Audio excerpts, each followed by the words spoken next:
अब आप बताइए कि ये जो 26,000 शिक्षकों का बहाली कर रहे हैं, इसमें एक कंडीशन इन्होंने लगाया है कि केवल जो प्रशिक्षित लोग होंगे, यानी जो टेट पास लोग होंगे, वही इस एग्जाम में बैठे।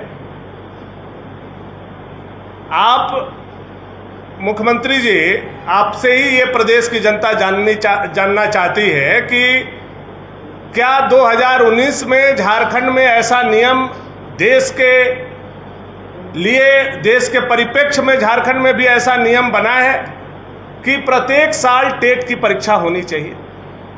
अगर ऐसा है तो 2016 से लेकर के 2023 तक टेट की परीक्षा क्यों नहीं की गई? अब 2016 से 2023 के बीच में अगर आप गैर सरकारी आंकड़े देखेंगे, जो हम लोगों को राजनीतिक आंकड़े हम लोगों को मिले हैं, उसमें लगभग 8 लाख लोग बीएड और डीएलएड किए, यानी वो शिक्षक के पात्रता को पूरा करते हैं, केवल टेट के एग्जाम नहीं होने से वो वंचित हो जाए। यानी 8 लाख युवा को जो समानता का अधिकार है नियोजन के लिए, वो आप उसको वंचित कर रहे हैं।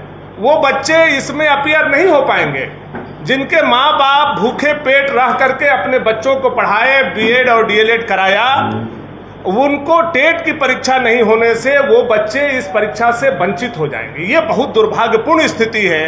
अभी तक 3.5 साल के दरमियान एक भी टेट का परीक्षा यह निकम्मी और नालायक सरकार ने करने का काम नहीं किया है, जिससे 8 लाख हमारे झारखंड के युवक और युवती वंचित रह जाए।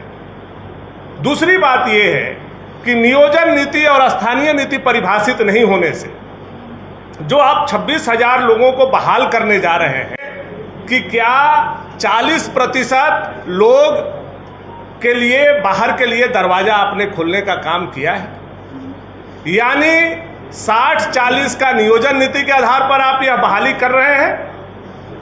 60% आरक्षित लोगों के लिए तो चलिए भाई, उनको आप आरक्षण का चूंकि सर्टिफिकेट लगाना है तो वो झारखंड से लगाएंगे, लेकिन क्या 40% जो टेट पास लोग होंगे उनको आप बाहर के लोगों को रखेंगे? चूंकि टेट की जो परीक्षा होती है, हम लोगों की भी जानकारी है, आप लोगों की भी जानकारी होगी, उसमें कोई भी स्थानीयता का मतलब नहीं होता है। इसका मतलब यह है कि जो 40% लोग आएंगे शिक्षक के बहाली में, 26,000 में 40% लोगों की जो बहाली होगी, वो आउट ऑफ स्टेट के लोगों के लेने के लिए आप तैयारी किए हैं। यही तो हमारा विषय है कि 60-40 के आधार पर अगर आप ले रहे हैं तो आकर के आज शाम को मुख्यमंत्री को प्रेस कॉन्फ्रेंस करके बताना चाहिए कि क्या वो 60-40 के आधार पर, नियोजन नीति के आधार पर ये परीक्षा ले रहे हैं, 1932 के खतियान के आधार पर ये नियोजन नीति का परीक्षा ले रहे हैं, 2016 के नियोजन नीति के आधार पर ले रहे हैं, किस आधार पर ये परीक्षा ले रहे हैं? तो हम लोगों का विषय ये है। जबकि टेट पास अभी आप देखे होंगे किस तरह से तुष्टीकरण की भी राजनीति ये कर रहे हैं। अब हम लोग बोलेंगे तो आप लोग कहिएगा कि आप लोगों को तो, भाजपा के लोगों को हर चीज में तुष्टीकरण दिखाई देता है, हर चीज में हिंदू मुसलमान दिखाई देता है। विषय ये नहीं है।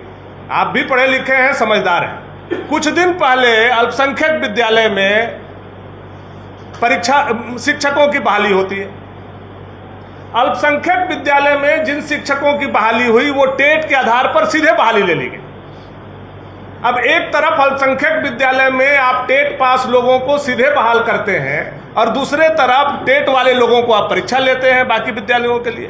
तो ये तुष्टीकरण की राजनीति है कि नहीं है, या तुष्टीकरण के आधार पर आप नियोजित कर रहे हैं कि नहीं कर रहे हैं, इस पर भी मुख्यमंत्री को आकर के जवाब देना चाहिए। किसी विषय